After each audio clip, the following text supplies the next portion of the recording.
We will talk about this redistribution of power and the consequences of it, because this is really the point of your book. But I think we have to go back to the very beginning and distinguish between Sunni and Shia Islam. This goes back to the origins of Islam, to the death of the Prophet, the succession, and who should rule or lead the community after the Prophet's death. It was at that point, was it not, that the Sunni and Shia divergence occurred, and these differences about what was legitimate authority began to shape these two different communities.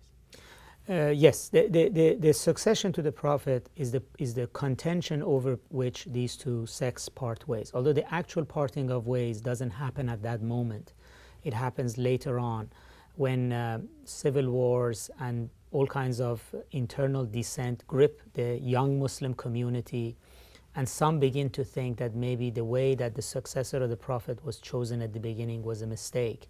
And that's the point at which, with that kind of Monday morning quarterbacking, if you would, that they begin to separate. But when the Prophet died, his successors was chosen by his community from among his companions. And one who was particularly close to him was the elder of the community, was chosen with the name of Abu Bakr, who was very well known in the Sunni world. Later on, Shiites believed that God had not sent religion for it to be guided by anybody that the community chooses, that God had sent religion along with the Prophet, and therefore logically after the Prophet the God would have left a living guide for the community. And that living guide was the Prophet's cousin and son-in-law Ali, who is buried in the shrine of Najaf in Iraq. And the Shias came in time to believe that Ali should have been rightfully the heir to the Prophet's both religious and political authority, and that whatever charisma the Prophet had would have been transferred to Ali, and then because Ali was married to the Prophet's only progeny, his daughter, then through him via line of blood to the descendants of Ali, whom the Shias refer to as Imams. And so long as they had living Imams, they believed that those living Imams should be the heads of the Muslim community, not the caliphs who were ruling in Damascus and Baghdad for many years. Now, in long duration of history, the Shiites lost. In other words, they were never able to mount their Imams, the descendants of Ali, as leaders of the Muslim community.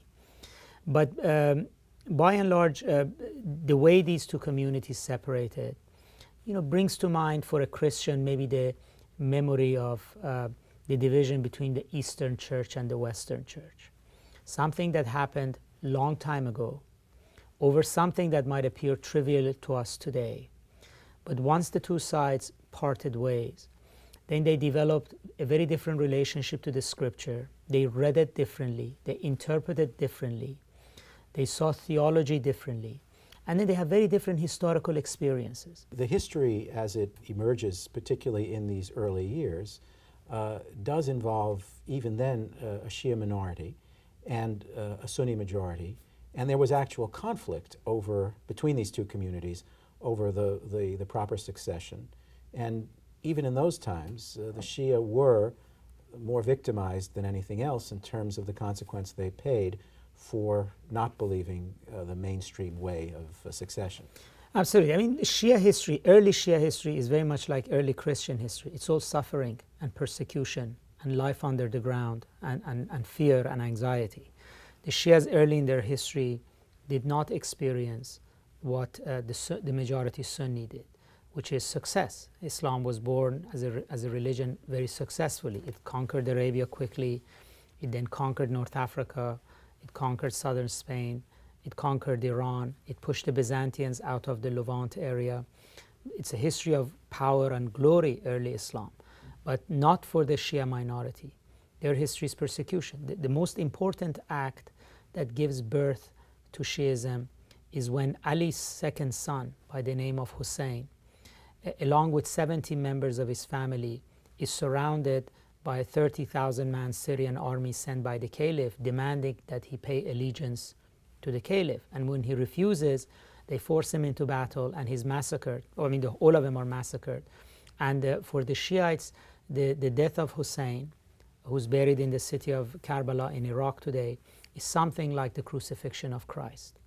So a innocent representative of divine truth is lynched by worldly power, but then wins a much higher moral victory from which a whole religion is born.